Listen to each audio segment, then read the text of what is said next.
Hi, this is Dwyer from GamblersAdvisory.com. Showtime is having a round robin tournament in the super middleweight division. And I wanted to discuss what I consider to be one of the bigger fights in that tournament. It's scheduled for October 17th, 2009, and it's between champion Carl Froch, who is unbeaten, and his opponent will be a man many believe is the future of boxing, unbeaten Andre Dirrell, known as the Matrix. Dirrell has a hand speed advantage, is actually the taller man in the fight, throws more combinations, and significantly has a lot of foot speed. He can move around the ring. Many people believe that Dirrell, who is the younger man, just has too much athleticism for Carl Froch. Dirrell himself has been very cocky since this fight has been announced and claims that Carl Froch has not shown him anything in the ring. Dirrell also is interesting because Dirrell can switch.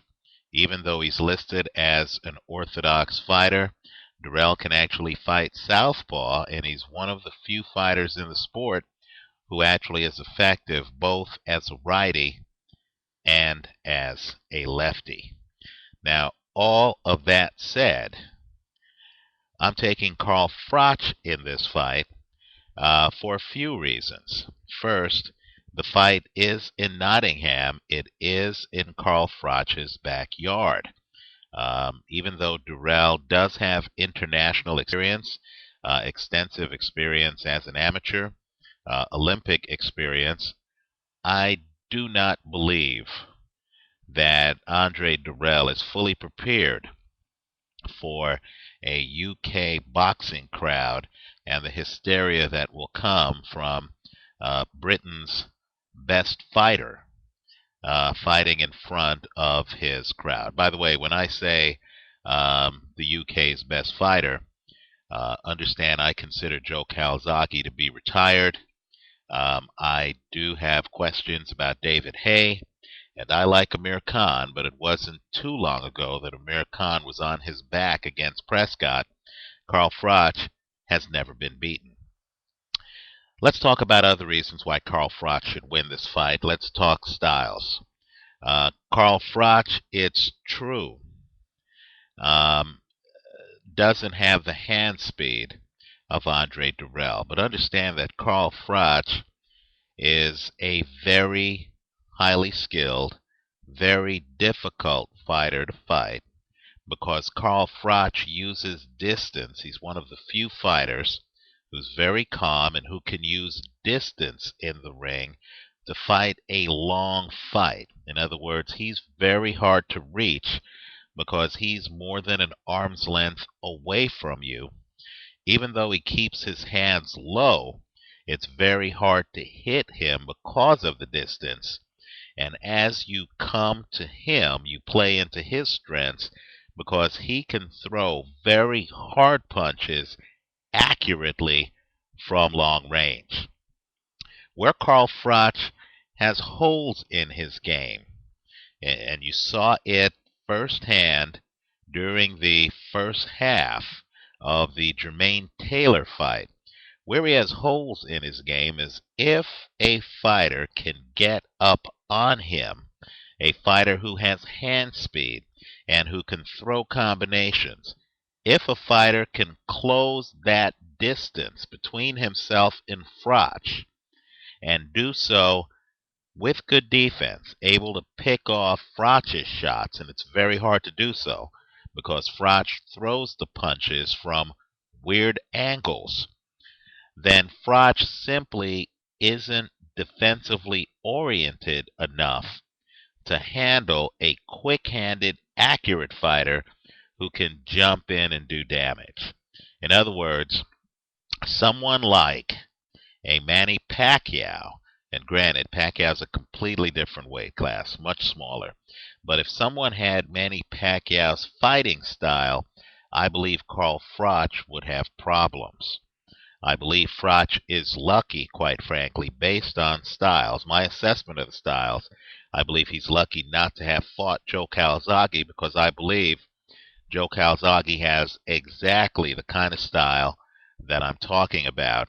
Carl Froch, early in fights, is vulnerable to accurate hand speed, but the guy with the hand speed has to know what he's doing, because Froch has one of the hardest punches in the division. Now, Froch also is the vastly more experienced fighter than Andre Dirrell.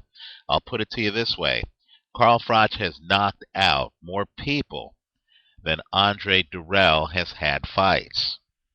Also, Carl Froch has fought in recent matches really some of the very best fighters in the weight division.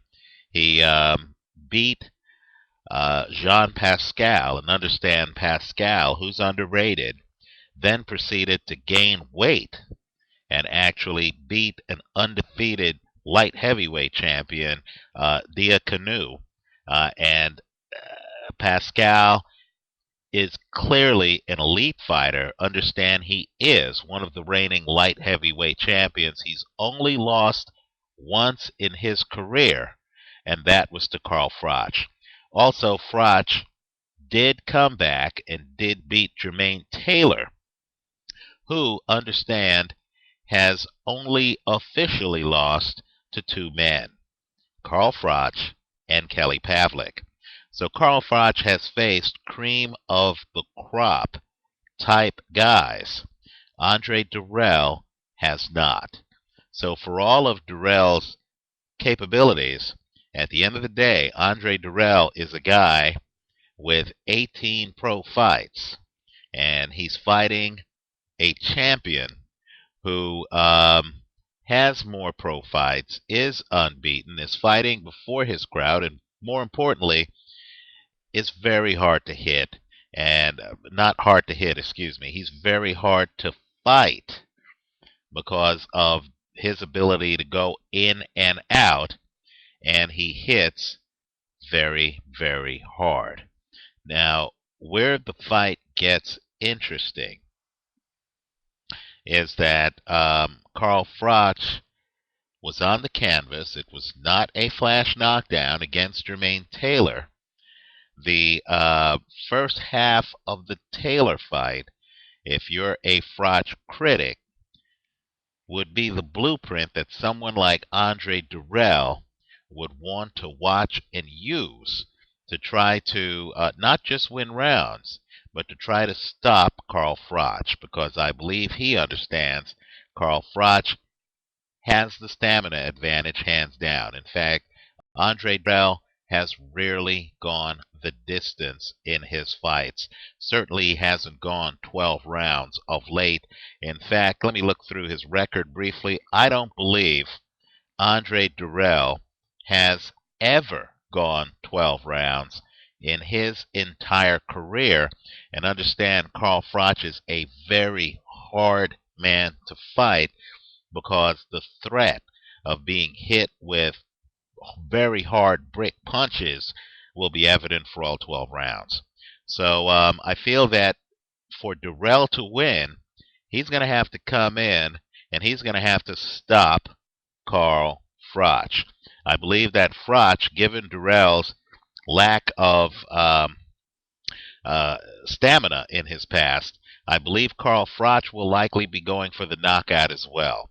So I believe that you want two bets in this one. One is that the fight does not go the distance. The other is to take Carl Froch. This way, you'll be covered somewhat if Andre Dirrell gets lucky and stops Froch, as Jermaine Taylor was closer to doing than most people recognize. To sum up, I like Carl Froch in this fight. Too difficult a fighter for Andre Dirrell. It's too early in Andre Dirrell's career to take on a fighter like this. Let me know what you think. Leave your comments here on YouTube and visit us at gamblersadvisory.com. Thanks for stopping by.